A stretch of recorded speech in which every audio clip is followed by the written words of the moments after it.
Hey everyone, PB here, and welcome back to my next video. If you missed the previous episode, here's a quick recap.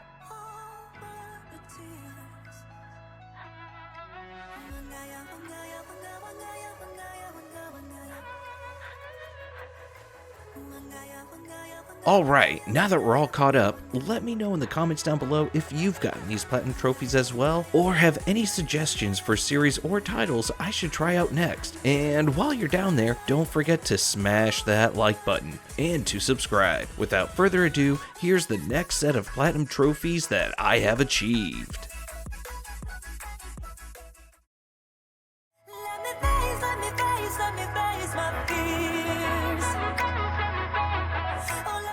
Sora, Donald, and Goofy are at it again, setting off to various worlds in order to stop the malicious schemes of Organization 13. Sora must regain his strength and loss of powers after his last encounter with Xehanort. To do so, he must strengthen the bonds with current and future friends. There are roughly 10 games in this series spread across the Sony and Nintendo platforms that it will literally take hours just to get caught up to speed in what has happened in the story so far. I played the first two Kingdom Hearts when they first came out on the PS2, and all I had to worry about was the Heartless and the Nobodies. Now, there's this Organization 13, a big baddie named Xehanort who apparently possessed some other guy named Terra, a chick named Aqua who is trapped in darkness, a guy named Ventus who looks like Roxas, plus Riku is struggling with being Ansem, and Kairi is training to be a Keyblade Master. Either way, I'm still upset that they removed all the Final Fantasy characters from this game. Anyways, the battle system is an action RPG style which you can also use Disney theme park rides as summons to help aid you in battle. The game has a 39.5% completion rate with a 3.2% platinum success rate, meaning that 8.1% of those who beat the game also got the platinum trophy. The rarest trophy to get was one for the books, where you had to complete the game records section of the Gummy Phone. The game wasn't bad, but I really miss being able to interact with the Final Fantasy characters, and some of the levels, like Arendelle, seem to be unfinished or rushed.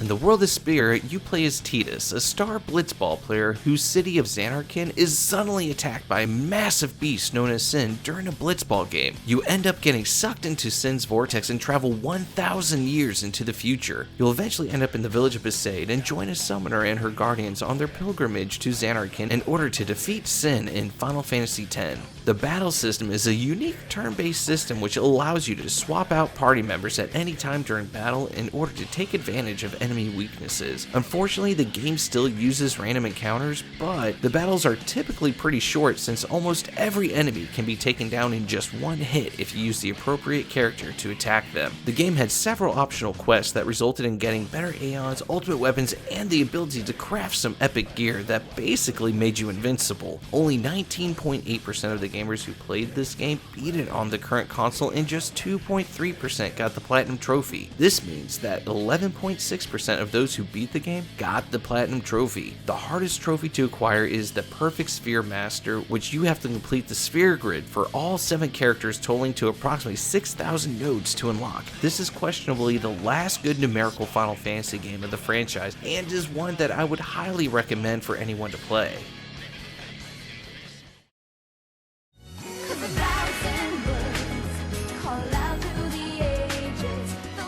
2 years after the events in Final Fantasy X, 3 different factions rose up and are trying to maintain peace within Spira. You now play as Yuna, the former summoner who threw away her robes to become a sphere hunter with Riku and Pain, a new character added to the series. You found evidence that Tidus may still be alive and are searching for more clues to his whereabouts. During your search, you find that the peace you distilled across the world from the previous game is now in jeopardy once again by a 1,000-year-old ancient mechanical being hidden deep within the world of Final Fantasy X-2. The game has a Charlie's Angels vibe to it and has an active time battle system that allows you to change your party members' job roles on the fly. This remastered version of Final Fantasy X-2 also introduced a monster capture system, which you can now create a battle party with monsters. There's also a bonus game you can play called The Last Mission, which is a dungeon crawler where you have to traverse up an 80-floor tower while learning what the girls have been up to during our last adventure with them. It doesn't surprise me that only 11 7.6% of those who played the game managed to stomach it until the end, and that 2% of the gamers were able to get the Platinum Trophy. This means that the 17.2% of those poor souls who beat the game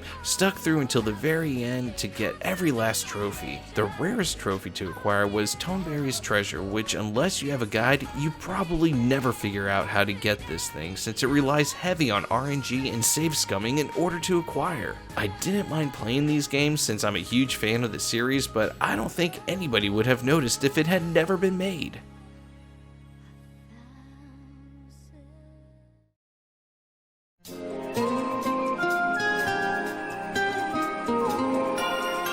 Four strangers are caught in a Mexican standoff during a train heist, which you'll then have to play each of their backstories to understand how they found themselves in this mess. Eventually, you'll all come to terms with each other and join forces to go after the real culprits. Our four adventurers make startling discoveries about their world's true history and their personal connections to it. As your adventure continues, you are opposed by other drifter teams, a trio of fanatical scientists called the Prophets, and the Demons of Filgaian legend. The Wild Arms series is based on the planet Filgaia and is a very unique series since it has a more western vibe with gunslinging and horseback riding, as well as leaning very heavily on solving puzzles through each dungeon location using the various tools your characters collect throughout the game. Wild Arms 3 doesn't apologize for not holding your hand like current RPGs do. You will get lost several times if you don't speak to the correct NPC or locate certain items on the world map. Other than that, the battle system is just your typical turn-based JRPG.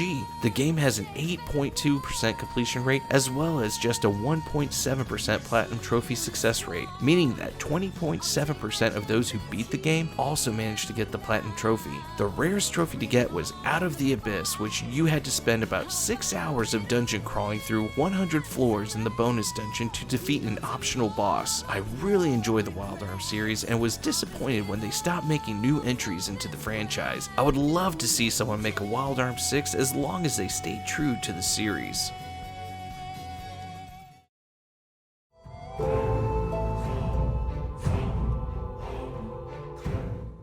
Your family just moved to the small town of South Park, Colorado, and your parents force you to go outside and make friends with the local kids. You soon get caught up in the kids' J.R. Tolkien live-action fantasy game and take on the bizarre events happening in South Park, the Stick of Truth. If you already watched my previous review of The Fractured Butthole, then I really shouldn't have to explain much more about this version of the game. You can still expect the same type of risky content and foul humor to be present. The battle mechanics in the game is your typical turn-based JRPG style with reaction commands to increase the damage of your attacks or reduce the damage of the enemy's incoming blows. The game has a 39.8% completion rate with only 3.1% Platinum Trophy success rate, meaning that 7.8% of those people who beat the game also got the Platinum Trophy. The rarest trophy to get is Full Arsenal, which you have to acquire every weapon and costume in the game. If you are not a fan of South Park or are easily offended by crude humor, then I'd recommend that you stay far away from this game as possible.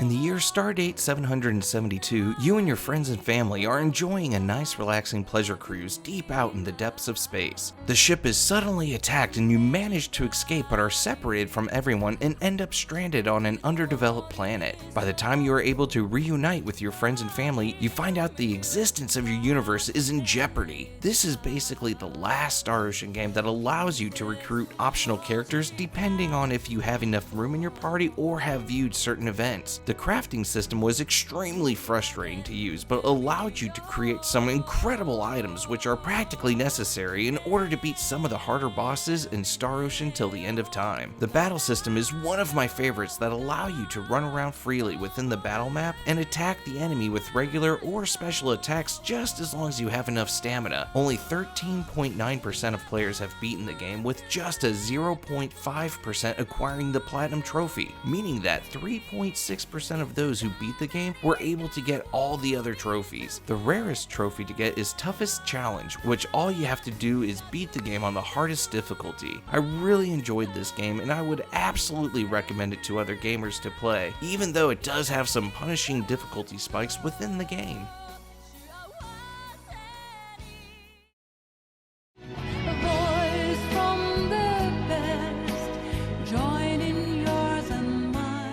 In the medieval fantasy world of Gaia, you play as Zidane, a member of a thieves guild who is tasked to kidnap the princess from a neighboring tyrant kingdom. You manage to complete your mission with a few hiccups along the way, as well as recruit some odd team members. As you progress through Final Fantasy IX, you find out that the true evil is out of this world. The battles are your typical active time battle system with random encounters, and each party member has a specific job role, so you'll have to adapt your strategy accordingly to which characters you currently have in your party, since the game constantly separates your characters from each other and forces you to play with a specific team. Only 17.7% of players have beaten the game, with just 1% getting the Platinum Trophy, meaning that 5.6% of those who beat the game managed to get all the trophies. The rarest trophy to get is Bloodlust, which you have to defeat 10,000 enemies. I would have thought it would have been Hail to the King, which required you to do 1,000 jump ropes in a row. Final Fantasy IX was a really good game, and I'd recommend it to any RPG gamer, but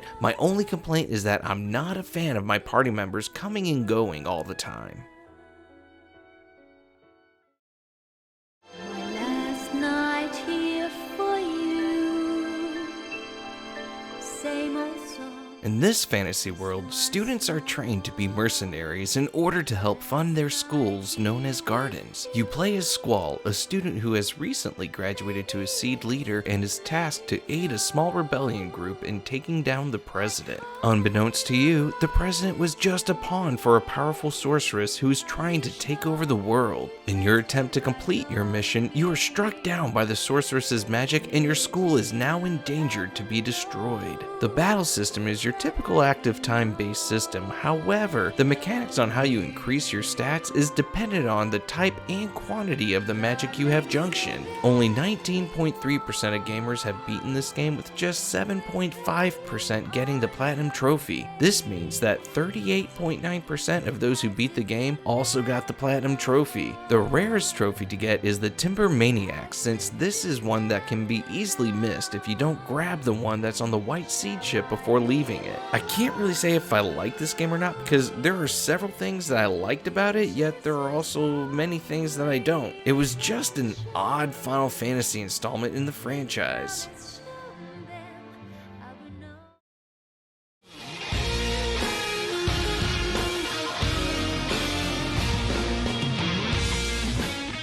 In this fictional world on the continent of Glenwood, you begin your adventure as Sore, a shepherd who lives in the isolated village of Elysia, which is inhabited by spirits who are referred to as seraphims. Your village is attacked by Hellions, which sends you on a journey to relinquish the lands from impurities known as malevolence to prevent the era of chaos to arise. During your travels, you recruit more seraphims of other elements in order to take down the Lord of Calamity himself. The battle system in Tales of Zestiria is quite different in that you are able to fuse with your other Seraph party members to become more powerful to take on bosses and massacre your average foes. The game has a 16.5% completion rate and a 0.7% Platinum Trophy success rate, meaning that 4.2% of the people who beat the game also got the Platinum Trophy. The rarest trophy to obtain is Best of the Worst. You first need to beat the post-game dungeon, which will power up the final boss, and then you'll have to beat the second form of the final boss on hard difficulty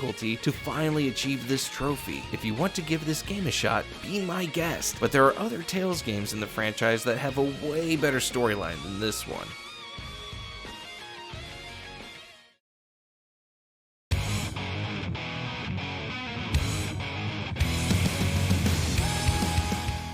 A 1,000 years before the events in Tales of Zestiria took place, you play as Velvet, a young woman in a small village who is taking care of her sickly young brother, Laphicet. The village is taken over by the demon blight and your younger brother goes missing. You eventually find your brother, but you are too late as he is sacrificed for a ritual known as the Advent right before your eyes. The blood-curdling screams that comes from Velvet sets the stage for the darker tones for this game. As Velvet fights back to avenge her brother, she succumbs to the demon blight and becomes a Therian with a mutated demon arm. You failed to kill your brother's killer and are imprisoned in a special prison for demons. After 3 years, you are finally able to escape from your cell and set off for vengeance. The combat in Tales of Berseria uses the linear motion battle system and has a souls meter determining your stamina in order to use special arts and skills. This game was vastly easier than Tales of Zestiria, since 41.4% of gamers who played this game beat it, but only 1.5% got the platinum trophy. This means that only 3.6% of the people who beat the game managed to get the platinum trophy. The rarest trophy to get is a solid B, which you have to level up every character's title to at least level 2, which totals to about 138 titles. If you are looking for a darker themed RPG, then you should really give this one a try. Well, that's it for now, everyone, but don't worry, I have a whole lot more coming soon, so make sure you subscribe and hit that bell so you'll know when I'm done editing my next set of RPG Platinum trophies. Also, smash that like button so it helps my videos with the YouTube algorithms. If you have any suggestions, please leave them down in the comments below. You can also check out some of my other videos since I do a variety type of gaming content. Until then, see you next time, my friends.